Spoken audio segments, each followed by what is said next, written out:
Welcome to the workshop. Apologies for background heater noise. It's 3.7 degrees centigrade in here right now, so I need something to heat things up because I'm freezing my little bits off. This video is about replacing the hot rod in a Traeger Ranger. I've already taken this apart to get the original hot rod out so I could work out what it was that I needed to get, and hopefully I've ordered the right parts. So this video is going to be me putting it back together, but also hopefully showing you how you can remove the hot rod and install a new one yourself and get your Traeger Ranger, and I think it should apply for other Traegers as well, working again. So let's roll the intro and then I'll show you a high level how I took things apart, and then we can see if we can connect things up and see if they're working properly.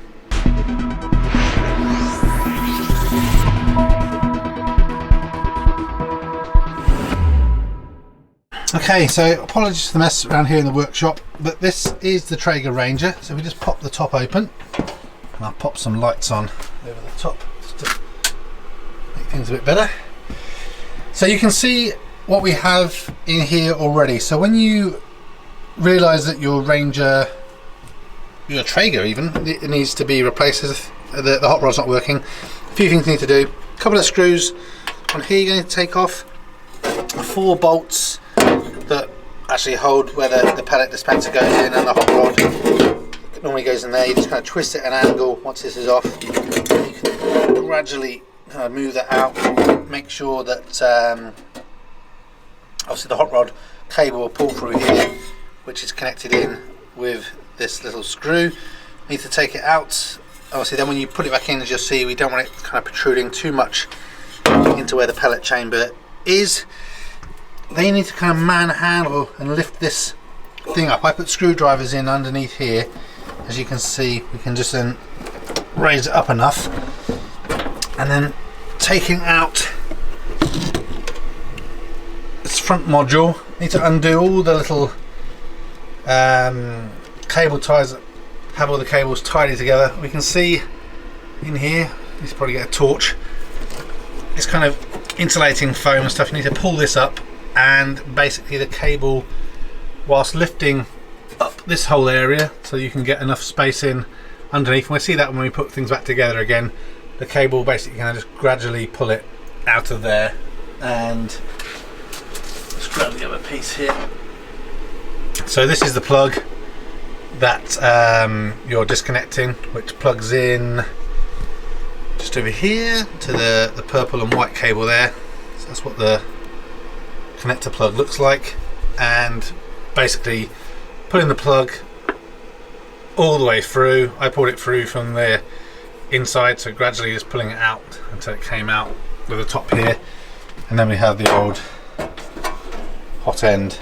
It's all gummed up and not working properly. So I'm going to do a couple of things now. Get the new hot end out, plug it in, fire it up and see if it gets hot, because if it doesn't get hot then we've got maybe another problem. Once that's confirmed as working, then basically I will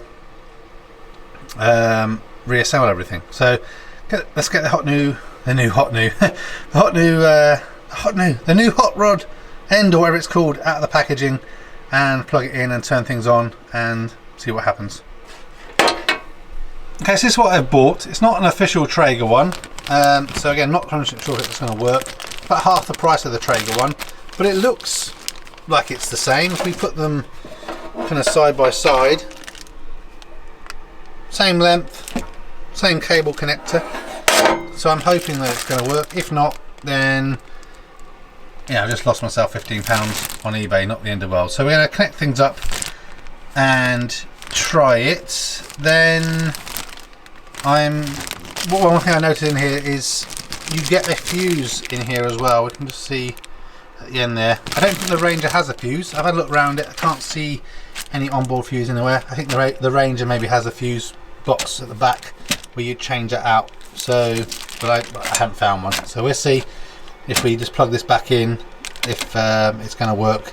I'm going to use my, where's it gone? My infrared thermostat gun to kind of check that that's heating up when we ignite it. I'm still new for these Rangers. Thanks Ed, who I inherited this from, because it wasn't working. I'm hoping that I kind of follow the right procedure to test it out. So let's get this out of the bag, plug it in, and then ignite it and see if it gets hot or not.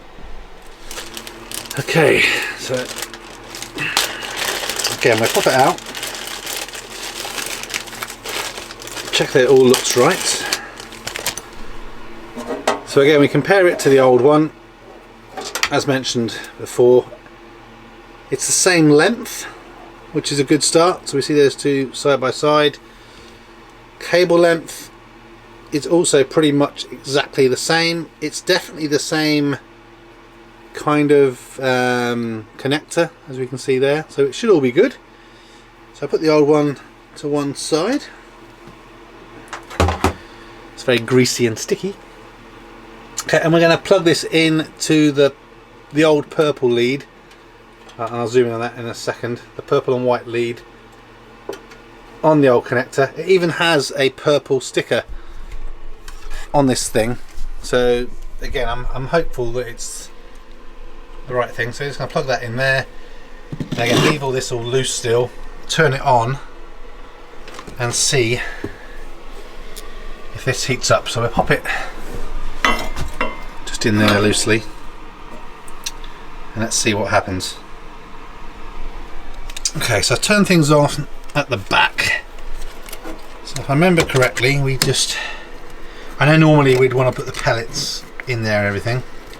So we push the middle button, set our temperature, then we're going to press ignite, and you see this hot rod thing starts getting hot more. Just trying to position that so it doesn't go off too far, but sure, if we can ram it in there somewhere. That'll do. Right, so let's get the... Oh! It's working!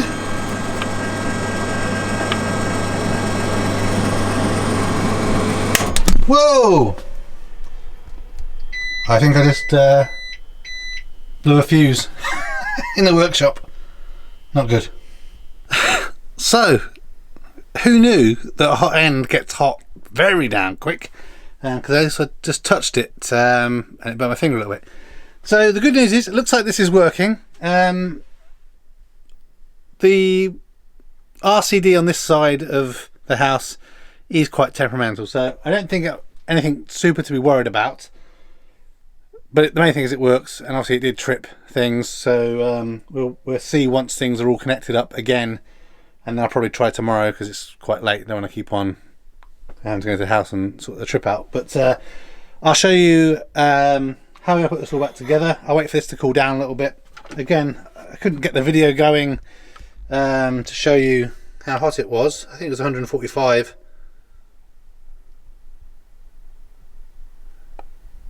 And now it's like 21 or 23, but yeah, I think it was 145 degrees centigrade at the time, so it is definitely working. And you can see hopefully on the video just how hot it got. So I'm going to disconnect that so we can then kind of reconnect things, feed them all through, clean up the pellets that are in there. But again, I'm going to wait for that to cool down a lot because I don't want to touch it again and burn myself. And then I'll show you how I will kind of try and get this whole cable back through under there, coming out of here, neaten it all up again with some cable ties, clip it all back together and put it in. Then we'll hopefully have a working Ranger again. I mean, it was working, just you had to try and spend ages trying to ignite the pellets down there, which was a complete ball ache basically.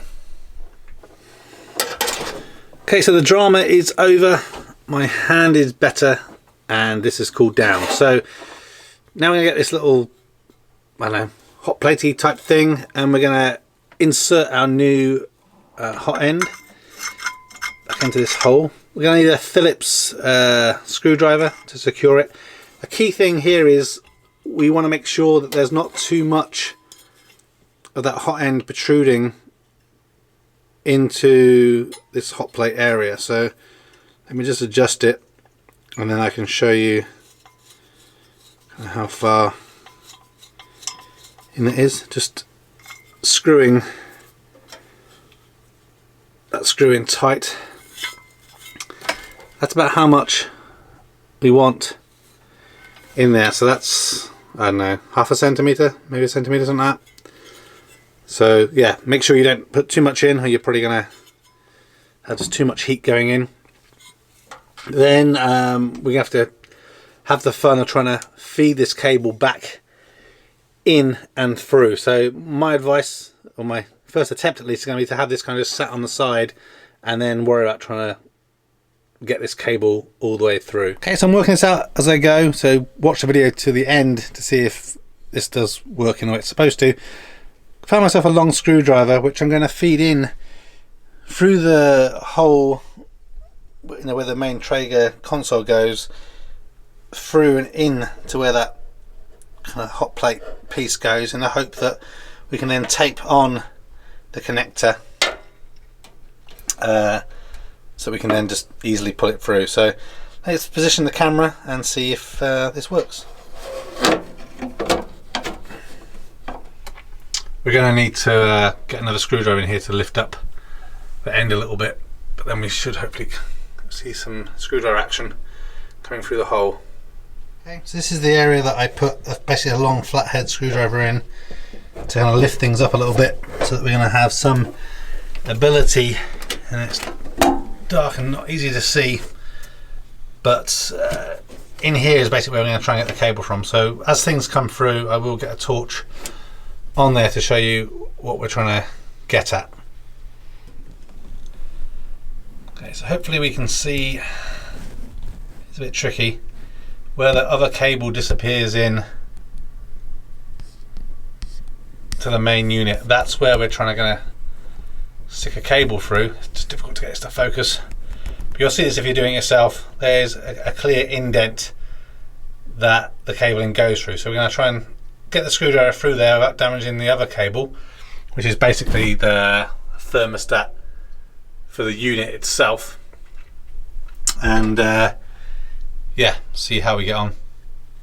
It's difficult to see, but the screwdriver is visible kind of deep down in there, but because of the angle it doesn't quite come through quite the angle that we need. So I'm going to try and force my way in gently, but basically going in further, and the hope that I can kind of move the handle end into this recessed area so we can get through and then pull that connector through. So let me just wiggle it around off camera and then show you the result.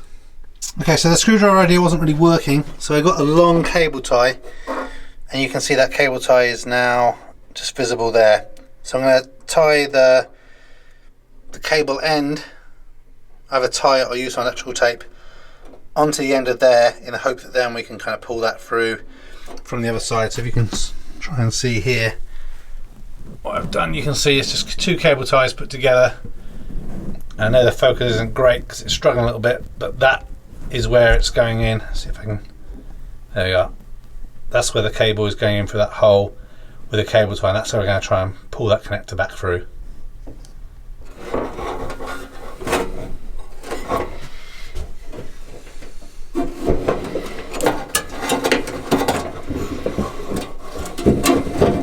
Okay, so it's a bit tricky. So basically what I did, I had one hand kind of sticking in the hole where it misses, and the other hand just in here to help kind of pull that cable through. So again, just trying to focus it on there. Again, let's move the light out of the way of it. So now, as I drop my phone on the floor, I can gently pull this all the way through. You can see the cable feeding through here.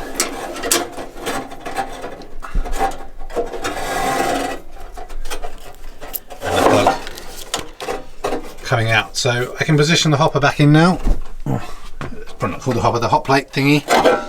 Again, so it just kind of goes in at a bit of an angle. Then reposition it so those holes are all lined up. Again, not too much of the hot end showing. And then all we're going to need to do is remove this tape. I'm going to plug it obviously in here, punch up some cables a little bit, put some cable ties in to make it tidy, and then we'll come back with kind of putting all the insides back together, which is obviously got a little bit disturbed now. Okay, so I forgot to take a note of what the cable ties look like, so I just kind of did it from memory just to kind of tidy things up. But it looks good enough. So the main thing you want to do is when you're kind of position this back in here, make sure it doesn't kind of hit and connect in with that fan, because you're going to cause a problem. So you've got this kind of heat shield piece in here. So as I put this in, I'm going to kind of encourage things over to the right hand side, and then basically all we need to do is put the 2 screws in here, top and bottom, that we put to one side. We've got a couple of screws just in here, and then the 4 kind of odd bolts that we have here to secure this in place, and then we should be good. Okay, so it's all put back together. So as kind of mentioned, if you're watching this video to the end to take your things apart, these 2 screws are removed to get access to behind the control unit, where obviously the main thing plugs in. There's a screw here and the same over here on the other side. I removed both of those so you have some room to be able to move the hopper around. I removed the 2 screws here that hold the kind of internal thermometer in place, so you need to be able to wiggle that around when you're moving the hopper. And then those 4 bolts, they're the basically things you got to take apart. So 4 bolts there, 2 screws here, 2 screws either side on the hopper, and the 2 screws on the front control panel, and that gives you the ability to get access to that hot end and replace it and get your Traeger up and running again. So yeah, that's it. So I hope this video was kind of helpful. I'm new to this whole Traeger pellet smoker thing, so I'm sure there'll be some other videos that come on the channel as I kind of work out how to use this properly and cook some things on there. But yeah, I'd appreciate if you can leave a thumbs up, also leave some comments if it's helped you, or if you tried to do this and you had some problems. But yeah, like, share, subscribe, comment, and also tick that bell if you're interested in other kind of geeky videos. I don't do loads of barbecuing stuff, so this isn't the channel for you probably if you're into barbecuing all the stuff, but just geeks, gadgets, tools and stuff is what I'm interested in. I'm going to give this a little clean up. You can see here, just took a little bit of sandpaper to be able to clear up the sides of here. So I'm going to clean this up so it's all nice and clean and looking like new, and then in the coming weeks when I can get access to meat, it's hard to get out at the moment with the lockdown situation here in the UK, but you know, then I'll do a follow-up video of actually using this for the first time.